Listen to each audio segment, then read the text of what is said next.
Hi, so welcome to another video. So in this video today, I'm going to be looking at possible reaction mechanisms and using the information given to us, deciding whether or not they're plausible reaction mechanisms. When we're looking at rate laws and we're looking at reaction mechanisms, we want to make sure that everything in the reaction, so each step of the reaction, adds to give us our final overall reaction. And any intermediates that aren't in that final reaction need to cancel out. So that's what we're going to be looking at in these examples.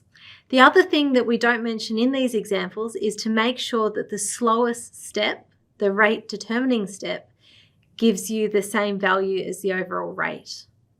Okay, so let's get started.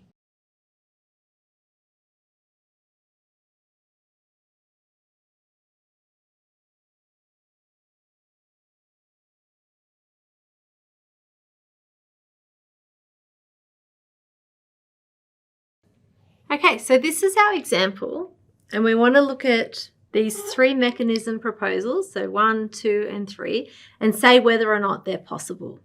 So what we want to do is we want to look at each example and see if they cancel out to give us this overall reaction that we're trying to find.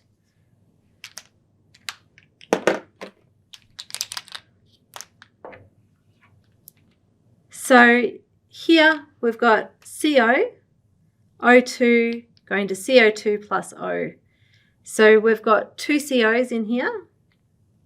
So we've got one on the bottom, one on the top. We've got O2 also on this side.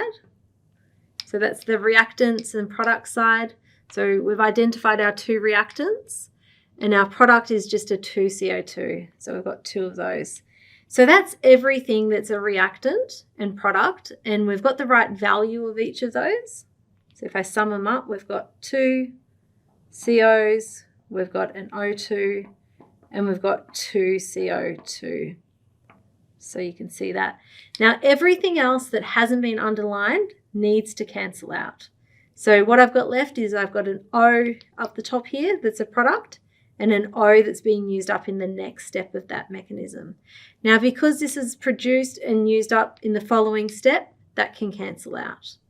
So this reaction here, the first step of the mechanism, the second step of the mechanism, adds up when we put it together to match the overall reaction, and the intermediate that's produced is cancelled out because it's produced then used up in the next step. So this one here is a plausible mechanism. So let's look at the next one. So we've got 2CO, we've got O2, so 2CO, O2. Now on the other side we want 2CO2. Okay, so that's all there.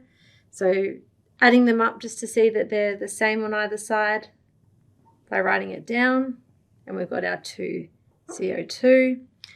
Now what we have left over is our C.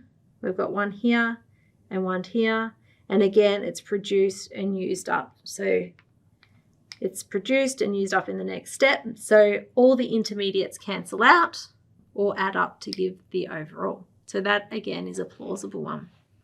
So let's look at this last one here. So 2CO, O2, okay, and then we've got CO2, and we've got two of them. So we've got our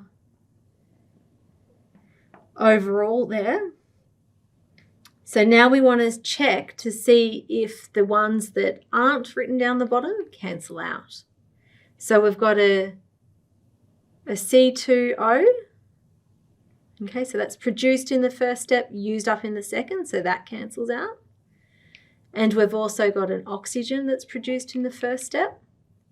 Now that oxygen is not used up in that second step. A matter of fact, you're actually producing another one in that second step.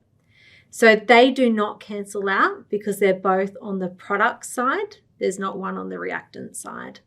So this one here would actually have 2O as well being produced. So it's not exactly the same. So this one here is not a plausible mechanism.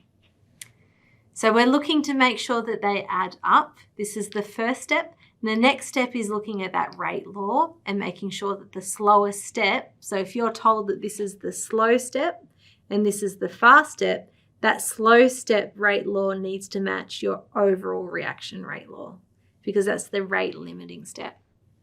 So these simple examples should hopefully give you a starting point, and thank you very much for watching this video.